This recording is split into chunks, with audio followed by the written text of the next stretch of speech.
Hello दोस्तों, Amit story wise में आप सभी का स्वागत है। साथियों, हम आपके बीच रामायण से संबंधित ग्रंथ की चर्चा करने जा रहे हैं। कृपया ध्यानपूर्वक सुनने का प्रयास करें।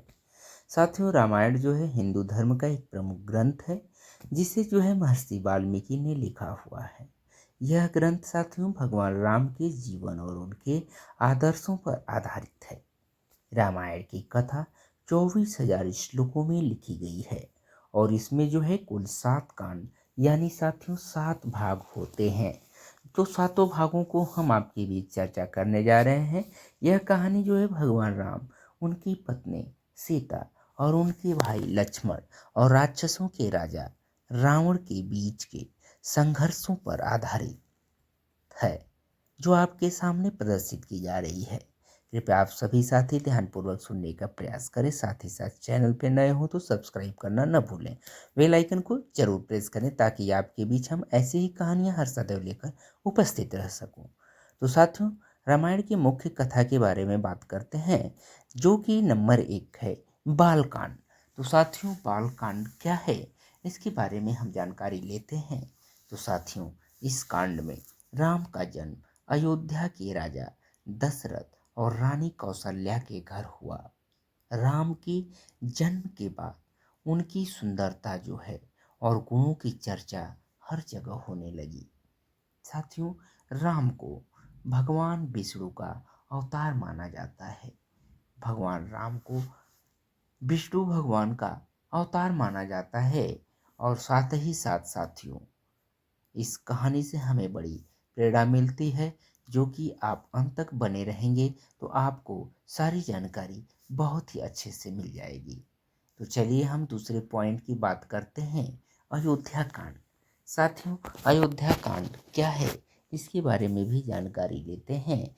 तो साथियों, जब राम बड़े होते हैं तो उनके पिता राजा दशरथ उन्हें अयोध्या का राजा बनाने का निश्चय करते हैं। लेकिन साथियों, रानी कैकेयी ने अपने बेटे भरत के लिए राम को वनवास भेजने की मांग की। राजा दशरथ जो है राम को 14 वर्षों के लिए वनवास भेजने पर मजबूर हो गए। क्यों मजबूर हुए साथियों? राजा दशरथ जिस समय भेजने को मजबूर हुए वनवास, उस समय की परिस्थिति ही कुछ ऐसी रही, जो कि बातों पर टिकना पड़ा, मानना पड़ा, जिसमें 14 साल का वनवास राम जी को हुआ।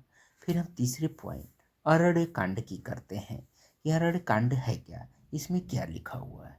तो साथियों, राम सीता और लक्ष्मण के साथ जंगल में चले जाते हैं। इस दौरान राक्षसों का राजा जो रावण होता है, वो सीता को छल से अपहरण करके लंका को ले जाता है। फिर साथियों, लंका ले जाता है, उसके बाद हम चौथे पॉइंट किष्किंधा कांड की बात करते हैं कि किष्किंधा कांड में क्या है। तो साथियों, आप सभी से गुजारिश है कि कहानी में अंत तक बने रहें, जिससे आपको सारी कहानियों का तात्पर्य सुनकर मिले। तो साथियों, राम और लक्ष्मण ने हनुमान और वानर सेना के साथ मिलकर सीता की खोज शुरू की। हनुमान जी ने लंका जाकर सीता से मिलने का प्रयास किया और उन्हें राम का संदेश दिया। सीता जी को राम भगवान का संदेश दिया। वो भी वानरों के साथ प्रयास करना शुरू किए थे। लंका जाने का मार्ग वानरों द्वारा बनाया गया मिल करके। फिर पांचवें पॉइंट हम सुंदर कांड की करते हैं। तो साथियों, इस कांड में हनुमान जी का अद्भुत कार्य है, बिल्कुल अद्भुत कार्य है। जब वह लंका में प्रवेश करते हैं तो रावण से युद्ध करते हैं और सीता को राम का संदेश देकर लाते हैं। सीता को राम भगवान का संदेश देकर लाते हैं। उसके बाद है छठा पॉइंट। छठा पॉइंट क्या है? युद्ध कांड। यानी साथियों, आपके बीच हम युद्ध कांड के बारे में भी चर्चा करने वाले हैं। कृपया आप सभी साथी अंत तक जरूर बने रहें।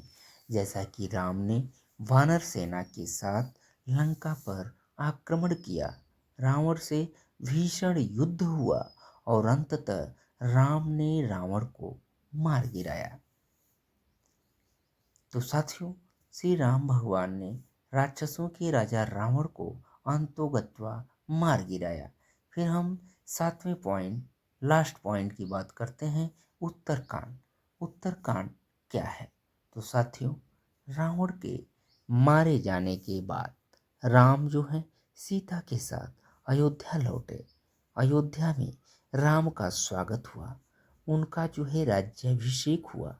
लेकिन कुछ विवादों के कारण सीता को फिर से वन भेज दिया गया, जहां वह लक्ष्मण के साथ एक आश्रम में रही और दो जुड़वा बच्चे, संस उनके जो पुत्र हैं लव और कुश को जन्म दिया। तो साथियों, ये रहा रामायण ग्रंथ के कहानियाँ, जिसमें 7 कांड हैं। सातों कांडों के बारे में आप तक जानकारी दी गई। कहानी पसंद आई हो तो चैनल को सब्सक्राइब करना न भूलें, बेल आइकन को जरूर प्रेस करें, ताकि साथियों हम आपके बीच ऐसी ही कहानियाँ लेकर के हर सदैव उपस्थित रहूं, जिससे आपको हमेशा ऐसी कहानियाँ सुनने का मौका मिले। तो चलिए, रामायण के इस संदेश जो है वो जीवन के आदर्शों पर, मर्यादाओं पर और धर्मों के पालन पर आधारित है, जहाँ भगवान राम की भूमिका एक आदर्श राजा, पति और पुत्र की है। तो उम्मीद करता हूँ कि आप इस कहानी से सुन करके आपको बहुत बड़ी प्रेरणा मिली होगी। तो आप सभी साथी चैनल को सब्सक्राइब करना न भूलिएगा, बेल आइकन को जरूर प्रेस करिएगा। आप सभी का हम अमित स्टोरी वाइज चैनल में बहुत बहुत स्वागत करते हैं।